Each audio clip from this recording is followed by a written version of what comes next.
I'm Faye Watt, and let's queer up politics. Senate confirms Todd Blanche as AG amid scrutiny of LGBTQ record.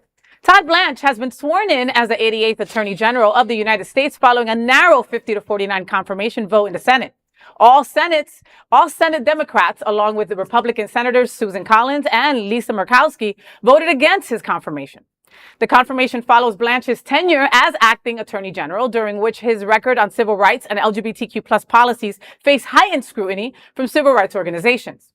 During his time leading the Justice Department, Blanche issued warning letters to state officials over youth gender-affirming medical care, supported Supreme Court rulings restricting LGBTQ plus curriculum topics in school, and weakened enforcement standards under the Prison Rape Elimination Act. Advocacy groups sharply criticized the confirmation, pointing to recent Department of Justice legal positions. Meanwhile, supporters defended Blanche's credentials, emphasizing his extensive background as a former federal prosecutor and defense attorney. You know, this is why elections matter beyond who sits in the Oval Office, people. The people appointed to these positions can affect our rights for years. And when the person running the Justice Department has a record that makes LGBTQ Americans question whether that department will actually protect us, we better be paying close attention to all of this. You know, I look at the last line of this story. His defenders cite his credentials, emphasizing a background in former federal prosecutor and defense attorney.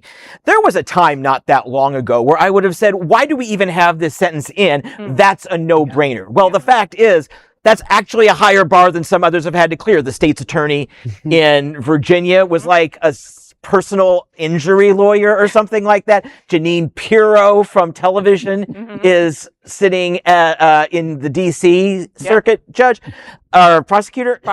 So I've said it before. Incompetence is the point.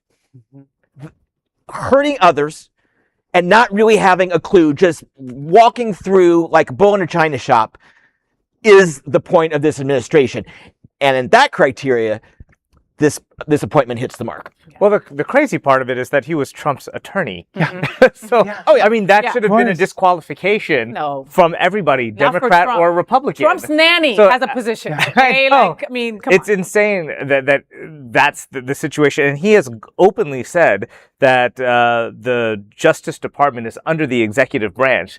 So when people asked him in his confirmation, like, would you be able to stand up to the president?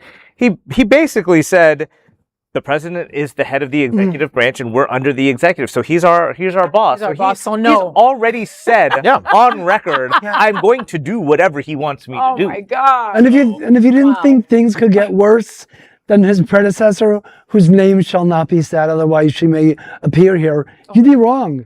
I mean, this is much worse. Blanche is evil incarnate. And as Betty Davis said to Joan Crawford in Whatever Happened to Baby Jane, but you're Blanche. Were you referring to Pam Bondi? Oh! Pam Bondi is what you're talking about? Not a third time! Don't say it! Not a third time! Don't say it! Whew. There is no other queer nonprofit media platform like this in the entire world. Support our LGBTQ stories by sharing them and subscribing to Queer News Tonight. What?